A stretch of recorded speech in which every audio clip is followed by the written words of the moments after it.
My name's Haley. I like striped shirts. This is Ode Gen 2. Let's brew some coffee.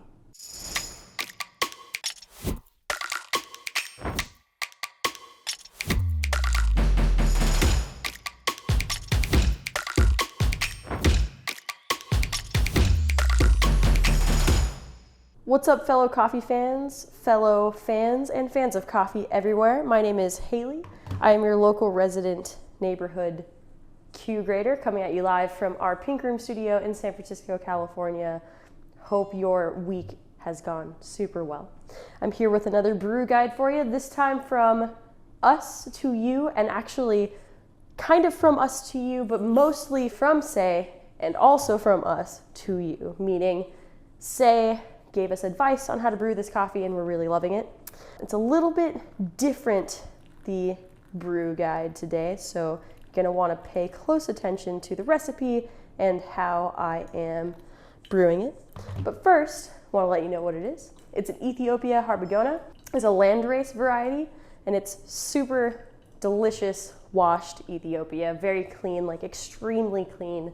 A lot of black tea, sweet berry, some spiced honey in there, like sweet and sparkling stone fruit, but just so gosh darn clean. Like it just doesn't linger at all and it leaves you wanting another sip directly.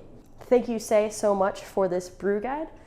Like I said, it's gonna be a little bit different. We're using an 18:1 ratio of water to coffee. We're doing a really heavy push extraction, right? So we're pushing a lot out of this coffee. And you can push and push and push a lot with this coffee, right? Go finer and finer. But when you start to sense astringency, pull back, which is what I did, what Sey suggested and what I did when I was dialing in. So I am using an 18-gram dose, significantly smaller than what we typically use around here, right? We typically go for a 22-gram dose. I used an 18-gram dose. I am pouring 325 grams of water to get that 18:1. So basically, I'm pouring double the amount of water as coffee, right, for the bloom. So about 36 grams of water for the bloom. I'm letting bloom 35 seconds, just about. And then after that, I am pouring up to 125 grams, then up to 225, then up to 325 grams, because I want to keep that consistency in the technique as far as a 4-stage pour goes. I ground at a 3.1 on Ode Gen 2, which if you haven't gone and checked out Ode Gen 2 on our site, go check it out at fellowproducts.com.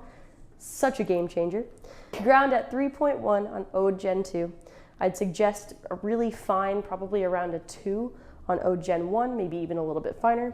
And on Ode with SSP, about a 4.1. This coffee is versatile, right? It's super complex, but it's also so clean. So it's got a ton of structure. I was drinking this coffee, as I often do to taste coffee, at varying temperatures. So hot and then tepid and then cool. Even when it's completely cool, after a significant amount of time off brew, it maintains its structure and it maintains its integrity, and that is a spectacular trait, right, in a coffee. It shows true excellence, for sure. I was aiming for a 4 to 5 minute-ish brew, but if it goes over 5 minutes, I mean, I just wouldn't be afraid of a longer brew on this one. Sey suggested, right, that we push extract, so we push a lot out of this coffee. I brewed also at 210 degrees Fahrenheit, so I brewed just off of boil, in addition to the fine grind, to get to between a 23 and 24% extraction to start with this recipe, and with this, this dial that I have going here, right? I actually got 1.44% TDS, which total dissolved solids, and I actually got right around a 23.1, 23.2 extraction rate. So this is a really excellent place to start with this coffee, but I mean, if you want a little bit more out of it, try a gentle agitation, maybe 1, 2, or 3 swirls, or try brewing it just how I brewed it here, but grinding a little bit finer. Just try it out. I mean, like, as long as you don't, once you push to the point of slight astringency or drying, pull back a little bit, but this coffee is really excellent to experiment with as far as pushing out a lot of extraction, especially as it gets further and further off roast. But this coffee is freaking delicious. This is it's so impressive, and this is a really excellent dial to start at as far as extraction goes. As always, it is super easy to order from Fellow Drops. All you have to do is text us back the amount of bags you want, 1, 2, 3, however many. You're probably gonna want 10 or 20 of these. I mean, while supplies last, right? God, so delicious and so clean and so complex. But if you don't want any coffee, don't text us back and we will not send you any coffee that week. No harm, no foul. We'll just text you the next week with a different selection. Thank you so much for being here. I have and will continue to be Haley, your local resident Q grader. And I thank you so much for joining us. Please let us know if you have any questions or thoughts, comments. Just want to say hi in the comments below. We always look forward to reading those comments, and thanks for being here, and I will be seeing you next week for another Brew Guide video. Thanks, y'all.